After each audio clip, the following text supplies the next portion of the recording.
Ça roule. Bonjour, bonjour, José Cura. Bonjour, Marceline.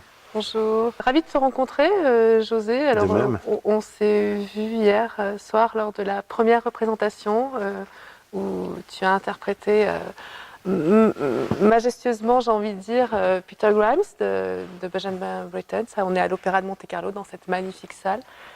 Et j'ai l'impression d'avoir en face de moi un génie. Oh non, arrête. Juste un travailleur. Je peux comprendre, effectivement. Alors, tu es interprète du rôle-titre, tu es metteur en scène, tu t'es occupé des décors et des costumes, donc multi-casquette, multi-art. Où puisses-tu toute ton énergie? Oui, mais je ne suis pas seul dans tout ça quand même. J'ai un team qui travaille avec moi Ouais. et aussi le team de théâtre est très bon aussi. Donc tu ne peux pas faire ça n'importe où. Il faut bien entourer quand même parce que tu peux avoir une tête qui arrive à couvrir plusieurs choses, mais tu as besoin aussi tu as que deux mains quand même. Donc il y a une limite à tout. Il faut bien entourer, bien assister, bien accompagner, bien supporter. Ça n'empêche que la fatigue est quand même énorme. Non et donc, une fois qu'on a fait la générale, le jour après, j'ai dormi 16 heures pour récupérer. Parce que j'ai passé 3 semaines à dormir 4 heures par jour, 5 heures par jour. Mais bon, là, comme je dis toujours, la fatigue, c'est directement proportionnel au plaisir. Et donc, ça vaut la peine. Comment Pythagoras est venu à toi? Pourquoi cette aventure-là? Pourquoi cet opéra? Mais Grimes, c'est un opéra que je souhaite faire depuis toujours. Mais étant donné mon accent quand même latin, Oui. quand je parle français, tu veux bien le sentir bien sûr, et donc ça m'échappait toujours parce que les Anglais sont un peu plus snobs à ce sujet-là que nous. Nous, les Italiens, les Espagnols, on accepte les gens qui chantent en italien, même si la prononciation n'est pas parfaite. Ce sont les règles de jeu quand même, sinon il y aura que les Italiens qui chantent italien, que le Français qui chante français, etc. Le panorama serait très étroit quand même, serait pauvre. Mais chez les Anglais, c'est plus compliqué. Si tu n'as pas un accent RP très bien prononcé, tu as du mal à coincer, à rentrer dans le marché anglais avec des ouvrages anglais. Et donc ça m'échappait toujours. J'aurais bien voulu préparer, étudier Peter Grimes à Londres, bien sûr, mais ça n'a pas été possible. Et donc j'ai eu l'opportunité de le faire ailleurs, notamment une coproduction entre Bonn et Monte-Carlo. Et donc j'ai dit oui, tout de suite. Je voulais bien m'empêcher et m'enlever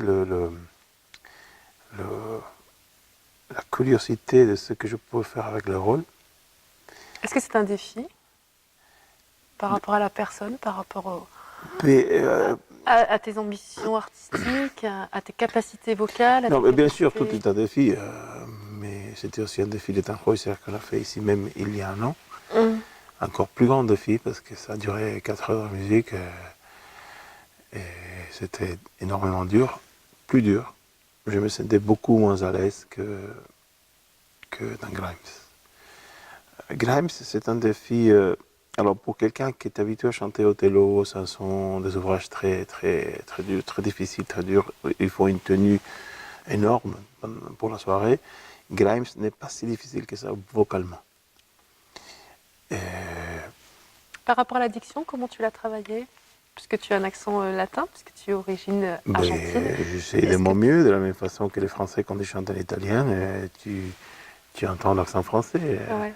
On essaie de notre mieux, on travaille jusqu'on peut, mais même dans un plateau où on avait un base des États-Unis, ils sont prenants des États-Unis,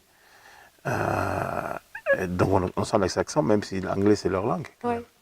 On sent l'accent différent. Bien sûr. Donc tu ne peux pas échapper à l'accent. Tu chantes en français, tu es un français du Sud, tu as l'accent du Sud, tu es du Nord, tu essayes, voilà, mais dès que tu es un peu dedans le personnage, dès que tu laisses traîner par les émotions, ta nature te trahisse quand même. Et c'est normal, et c'est bien que ça soit comme ça. Après tout, Grimes avait quel accent? Il n'était pas quand même les cousins de la reine. Donc l'accent de Grimes, c'était un accent déjà sûrement très dur, d'un petit village au nord de Londres, et en plus l'accent de quelqu'un qui n'avait pas une culture universitaire, quoi. Donc il parlait sûrement d'une façon complètement différente à celle qu'on imagine qu'on le fait en anglais. Donc il y a aussi ça, hein. Mais ça vaut pour tout. Pour Othello, par exemple, il était quand même un Africain qui habitait à Venise, qui parlait peut-être italien, peut-être, au dialecte vénitien, on ne sait pas. Et il parlait comment? Et donc, tout ça, c'est très important. Et c'est pour ça que je dis c'est très, très pauvre quand on essaye de bloquer les chanteurs, les artistes dans l'accent. Bon, si tu fais un film, c'est autre chose. Tu fais un film et tu as un personnage qui est censé être anglais, je sais pas, de Londres, du palais de Buckingham, alors il faut qu'il y ait un accent. Mais si c'est anglais de Londres, il doit avoir un accent cockney, par exemple. Pourquoi pas? Au lieu de dire stage, il dit stage. Ça, c'est un accent. Et c'est anglais quand même. Donc, il est où la ligne? Et bon, c'est ça. C'est pour ça que je dis que Grimes, c'est plus difficile, point de vue intellectuel, que vocal, pour le ténor. Pour le ténor qui est habitué à chanter Othello, Tannhäuser, des choses comme ça. Hein. Si tu es un ténor habitué à chanter des ouvrages moins lourds, ou moins psychologiquement engagés, alors évidemment, Grimes, c'est très lourd. C'est à la fois très tragique, très, très sensible aussi. Comment tu le perçois, ce personnage de Peter Grimes par rapport à José Cura? Alors, par rapport à moi, il y a deux points de rencontre, bien sûr. Tout ce que c'est un peu aller contre-courant. Mm. Tu as démarré la conversation en me disant que j'ai fait pas mal de choses.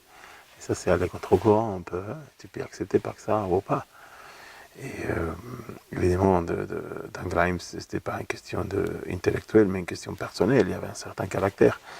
Mais le problème n'est pas si facile que ça. On dit toujours à Grimes, c'était un violent, un agressif, un assassin. C'est où écrit tout ça? C'est très facile, c'est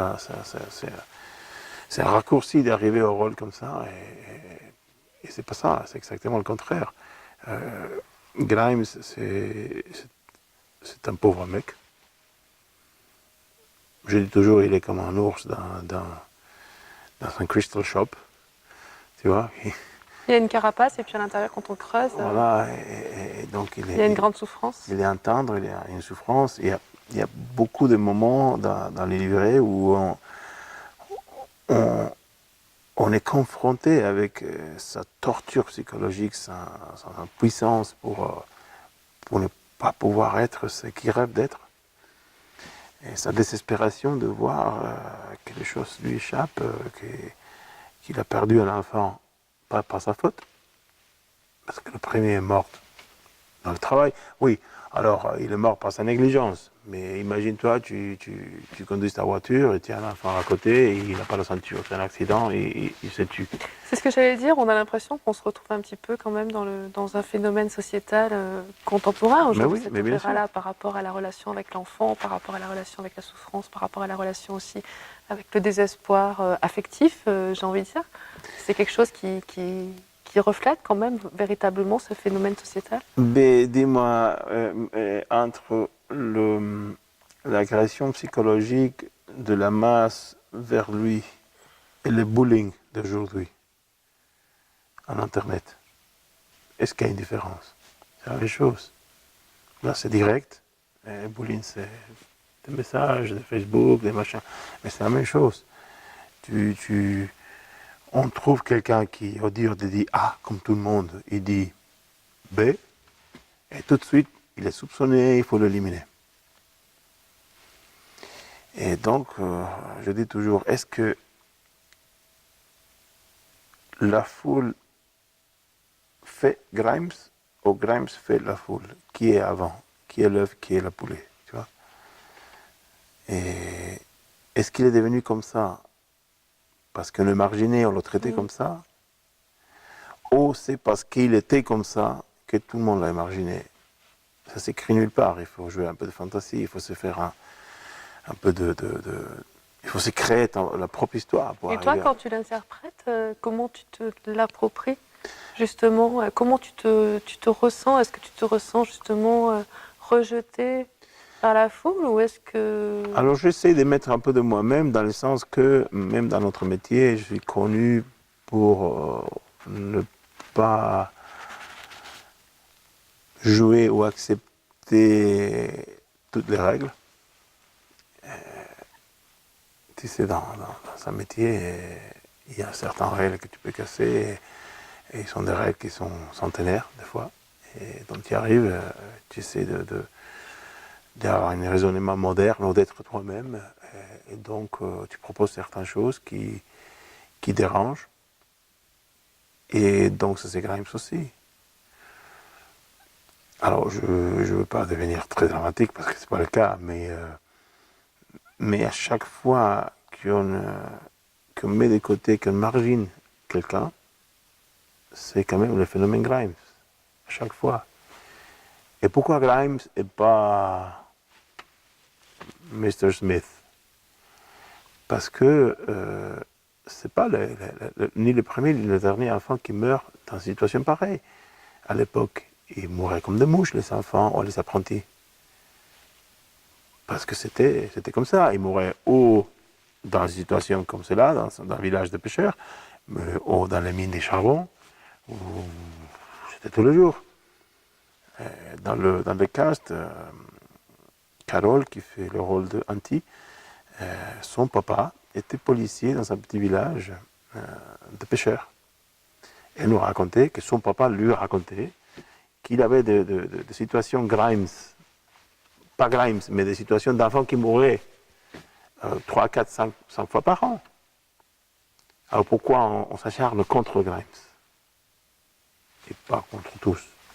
Et donc c'est là que je dis, peut-être il y a aussi un côté, chez lui, un côté qui provoque les gens à dire, allez, rejetez-moi. Rejetez-moi. Donc c'est très intéressant, c'est très moderne. Et tu vois, comme je te disais, le premier enfant, il est mort par négligence, disons. Comme je dis, il n'avait pas accroché la ceinture, et donc il y a eu un accident. C'est pas lui qui l'a tué, il n'y avait pas un assassin. Mais négligence, c'est quand même une forme aujourd'hui légale d'être un homicide. Et le deuxième est mort pourquoi? Alors, on a beau à lire, alors Grimes a tué le deuxième enfant. Quand? Comment? C'est pas ça. C'est la foule qui a tué l'enfant. Comment? Mais tu fais pression sur quelqu'un. Revenons à l'exemple de la voiture. Tu vas avec la voiture, avec ton enfant, pas accroché, mais tu roules doucement. Et du coup, tu as deux mafiosi qui te poursuivent avec des pistolets. Ils te tirent dessus. Et tu commences à courir pour t'échapper, pour sauver ta vie, la vie de l'enfant. Et tu as un accident. L'enfant meurt. C'est la faute de qui? À toi, au mafiosi qui te poursuivait. Tu n'as pas mis la ceinture. J'ai dit, mais à ce moment-là, j'allais juste au supermarché, je ne vais pas mettre la ceinture pour 50 mètres. Et alors, tu aurais dû mettre la ceinture pour 50 mètres. Et donc, c'est une conversation très longue. Et ça nous amène où? Ça nous amène vraiment nulle part. Et ça nous amène partout. Et c'est bien comme ça. C'est pour ça qu'un ouvrage devient éternel. Tu sais, les ouvrages qui deviennent éternels, ce sont les ouvrages où on n'arrive pas à une conclusion. Parce que tu arrives à une conclusion, tu le mets dans la boîte, tu l'oublies. Tu continues à tourner, à revenir encore. Et même d'un point de vue musical.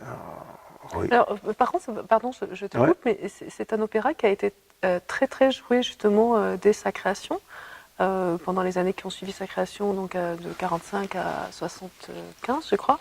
Puis après, il y a eu un creux de représentation. Comment tu peux l'expliquer?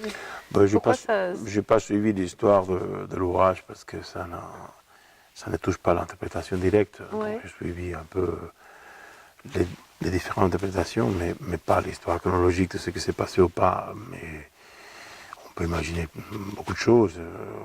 Pas l'interprète idéal, le goût du marché, de la culture un peu changé. C'était encore la route, ça. Hein. Hier soir, ici, et il y a eu au moins une cinquantaine de personnes qui sont quittées à l'entracte.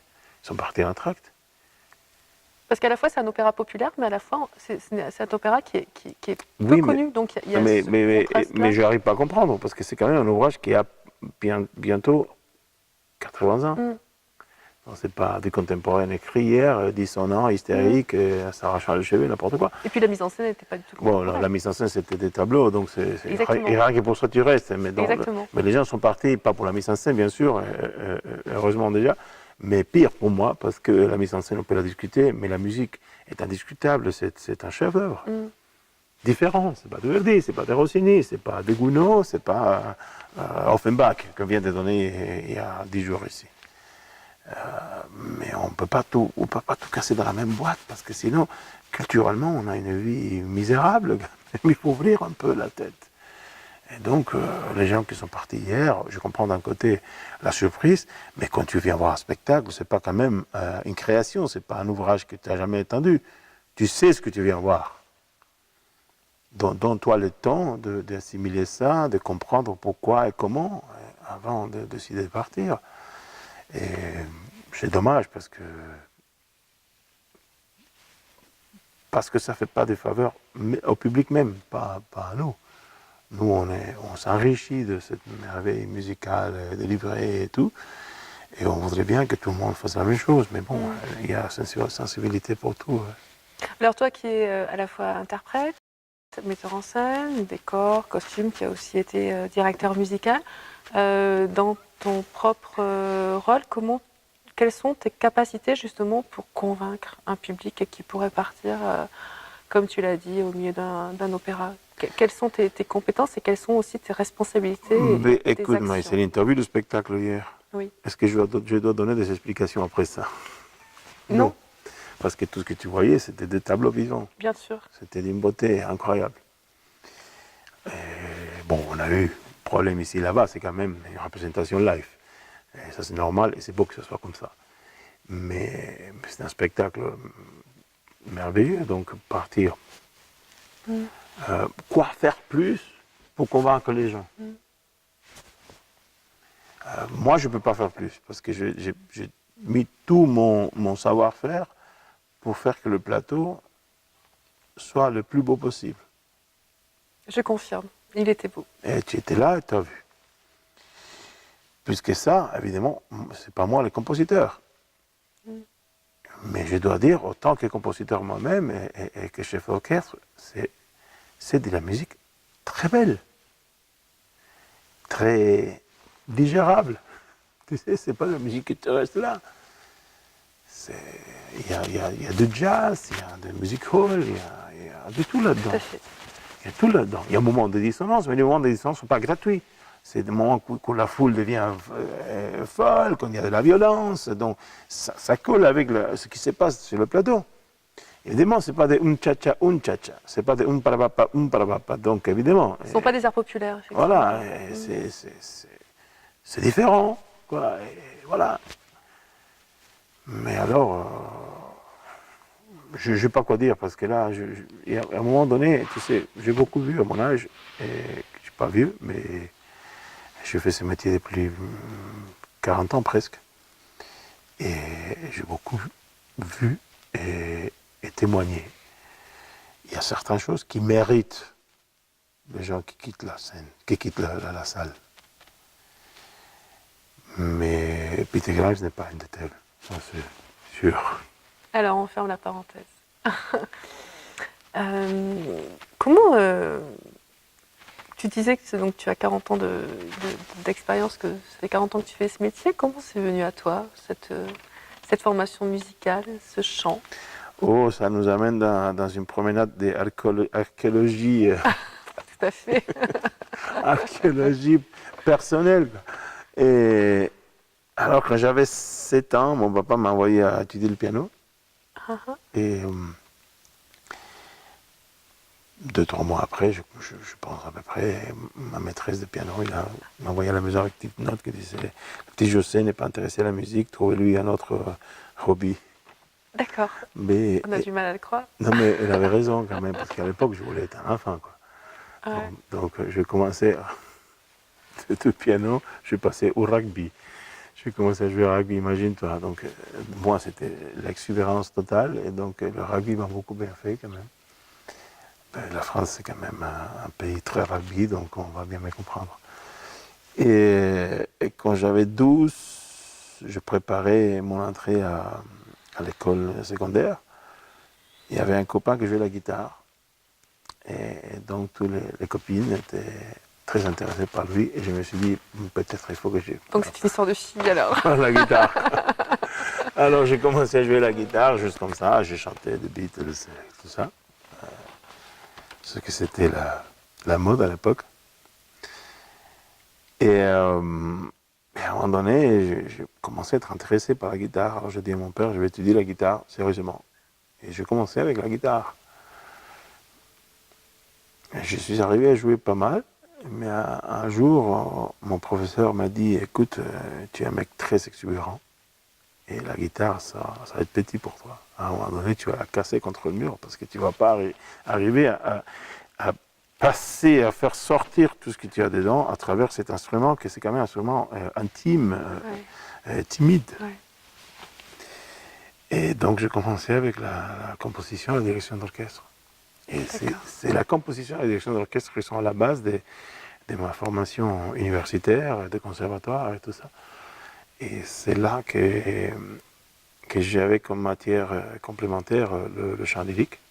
Il fallait chanter. Ça ne me faisait pas plaisir, je dois dire, à l'époque. Et donc j'ai chanté. Et un jour, le directeur du conservatoire, il m'entend chanter, il me dit, mais vous avez une voix incroyable, vous. Je dis, bon, oui ou non, je ne sais pas, mais je ne suis pas intéressé. Moi, je vais être un compositeur. J'étais un intellectuel à l'époque. Chanteur lyrique, c'était de vendeur de verdure, quoi. Hurlateur professionnel, ça, c'était l'image que j'avais au conservatoire de chanteur lyrique. Et donc il m'a donné un avis très, très utile que je n'oublie jamais de ma vie. Il m'a dit, bon, mais vous devez étudier les chants quand même. Si vous ne voulez pas être un chanteur, ça va. Mais ça va vous faire devenir un meilleur chef d'orchestre. Et c'est un conseil que je veux bien donner à tous les chefs d'orchestre que je connais. Et c'est comme ça que j'ai commencé à chanter. Et me voilà. J'ai jamais eu comme projet de vie être un chanteur. Et surtout pas un chanteur étoile, quoi, ça c'est sûr. Tu penses que justement les choses elles viennent quand on s'y attend pas? Je ne sais pas si on ne s'y attend pas, mais il faut bien savoir lire tes cartes. Donc on a tous des cartes, là on est près du casino, donc ça tombe juste. Bien sûr. On nous donne des cartes et il faut bien comprendre avec les cartes que tu as ce que tu peux faire. Et moi j'ai la chance, et on revient encore une fois au début de la conversation, j'ai la chance d'avoir quand même une échelle réelle, parce que j'ai 5 cartes et tous les 5 sont au même niveau. Et donc ça c'est une chance, je remercie à Dieu ou à le créateur, comme tu veux l'appeler. Mais il faut savoir quelle carte tu joues avant ou après. C'est pas seulement les cartes que tu as dans la main, mais bon, j'ai commencé à jouer la carte de chanteur. Et ça a bien marché. Et maintenant, j'en reviens doucement à ma vocation, pour le dire de certaine façon, que c'est la direction d'orchestre et la composition. Là, notamment dans 2 semaines, on va faire à Budapest le concert de Pâques avec 3 oratoires à moi. De la musique que j'ai écrite il y a déjà 25 ans quand même. Et donc ce sera la première hongroise de ma musique. Et là je travaille aussi sur ma première opéra, avec l'expérience de 30 ans d'opéra quand même. Et j'espère qu'un jour je vais trouver un endroit où la montrer. Et étant donné ce que j'ai vu hier ici, peut-être pas ici. Même si c'est pas de la musique contemporaine hystérique, c'est de la musique contemporaine. Contemporaine expressive. Mais évidemment, c'est pas de muchacha. Et donc, est-ce que tu y puisses tes origines latines justement dans ta création? Encore? Est-ce que tu y puisses tes origines latines dans ta création? Bah écoute, on ne peut pas renier l'origine, pas seulement l'origine latine, mais là aussi l'origine argentine, la culture, le folklore, on est ce qu'on est, on est le résultat de notre vie, de nos origines, de tout ça. Et donc on ne peut pas renier ça. Au contraire, moi je trouve qu'un des conflits qu'il y a avec la musique contemporaine, c'est les compositeurs qui régnaient de leur origine pour écrire de la musique censée être originelle 100%. Et c'est là qu'ils se cassent la gueule. Parce que l'art peut être tout tordu que tu veux, si ça sort vraiment d'ici. Alors c'est tordu, mais honnête. C'est tordu, mais sincère, plus qu'honnête, sincère. Et les gens reçoivent la sincérité. Bien sûr. Mais si c'est tordu juste pour être différent, ça ne marche pas. Et ça, c'est les grands problèmes de la musique contemporaine en général. Évidemment pas tout le monde, mais qu'on en essaie d'être tordu juste pour le fait d'être différent. On rentre dans une secte hermétiste intellectuelle. Sans âme. Voilà, sans âme, juste pour être différent. Pour la peur de se ressembler à quelqu'un. Et je dis toujours, écoutez, après Johann Sebastian Bach, il n'y a rien de nouveau. Rien. C'est l'alpha et l'oméga de la musique. Même Mozart disait ça. Mozart, quand même. Il disait, après Bach, nous, on est tous des commentaires, moi inclus. Mozart, ok. Donc, on se calme un peu. Bien sûr, effectivement. On se calme un peu. Attention, il voilà. faut la laisser de côté. On se calme un peu. On avance, bien sûr. On fait des recherches, parce que sinon, on est bloqué dans le passé, quand même. C'est pas juste. Mais on fait des recherches avec une sensibilité de l'âme. Et ça va arriver aux gens. On n'est pas le premier et le dernier à avoir des problèmes avec notre musique. Verdi même, il avait des problèmes quand il a présenté ses premiers ouvrages, il s'est sifflé, mais ça venait du cœur, ça venait des dents, donc éventuellement il gagnait. Tu vois? Et c'est ça qui compte. Et voilà. Merci José Cura. Merci à toi. Merci beaucoup.